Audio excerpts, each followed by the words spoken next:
ஒதுக்கின என்ன தான் தேடி வந்தாரே, அழைச்சு அப்பான்னு சொல்ல சொன்னாரே. நானும் நல்லவன் தான் என்று எனக்கு புரிய வச்சாரே.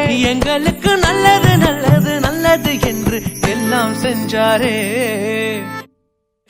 யாரும் மதிக்காத எங்கள மனசில் வச்சாரே, அழகா நெஞ்சில தூக்கி வச்சாரே.